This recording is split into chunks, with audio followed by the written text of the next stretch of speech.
An American aid convoy engulfed in flames at a border crossing between Colombia and Venezuela.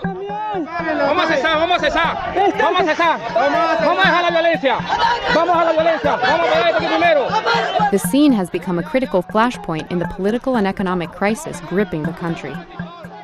Senior U.S. officials immediately seized on the incident, blaming President Maduro and his supporters for intentionally torching the convoy.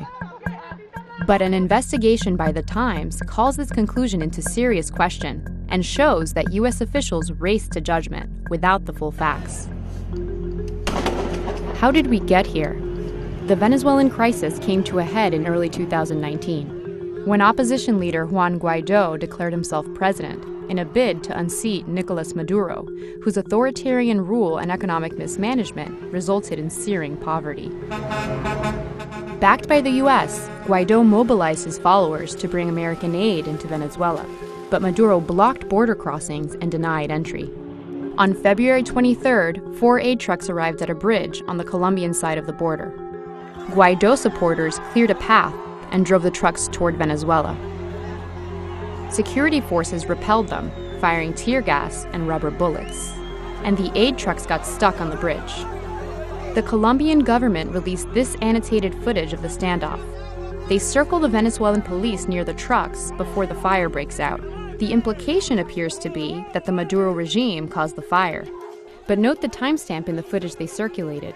It suddenly jumps ahead by 13 minutes and misses the critical moments leading up to the fire. We obtained previously unseen TV footage that fills this gap and tells a more complicated story. So let's back up the TV footage and see what happened. A small group of protesters starts throwing rocks and Molotov cocktails. We'll focus on this one protester. Here we see him throwing 2 Molotovs toward police. Let's look at the scene again. 4 trucks are stranded on the bridge. The protester approaches from here, behind the 3rd truck. He launches 1 Molotov, but the second one separates, and the burning rag veers off toward the trucks, not the police. Let's fast forward a little, and we'll synchronize the security footage. We can see that a fire has taken hold on one of the trucks. This is just 30 seconds after the burning rag landed in this area. This sequence of events shows the fire was most likely started by an errant Molotov, not by Maduro's security forces. In minutes, the cargo is ablaze.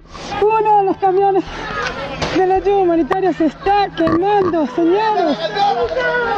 As this journalist turns the corner to get a better angle, she takes the same route as the protester who threw the Molotov and points her camera in the direction the rag went, where a fire is now blazing.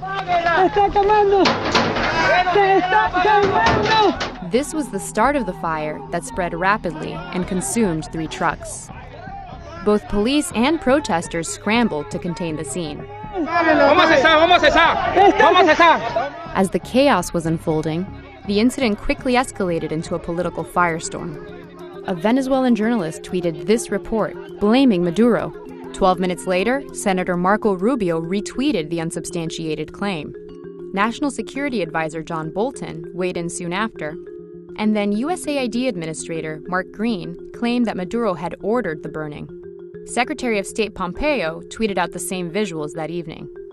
None of the U.S. officials offered any definitive evidence supporting their claim.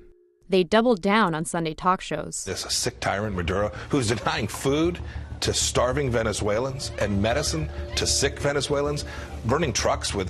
This is the worst of the worst of a tyrant. And officials continued to cite the burning trucks at the UN Security Council. Armed gangs, thugs, and criminals released from prisons were mobilized to control the border.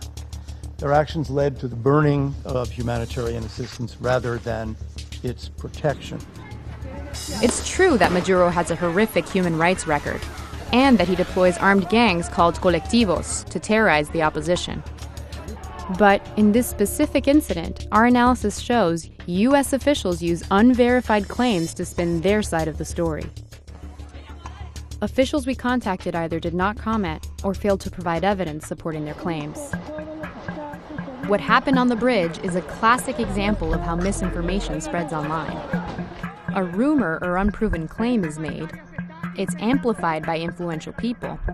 Mainstream media brings it to the masses. Venezuelan National Guardsmen, under orders from President Nicolas Maduro, attacked 2 aid trucks yesterday, lighting them on fire. And in this case, there were real-life consequences. Effective today, the United States will impose additional sanctions on regime officials. And those new sanctions were triggered, in part, by the burning of aid trucks on the bridge.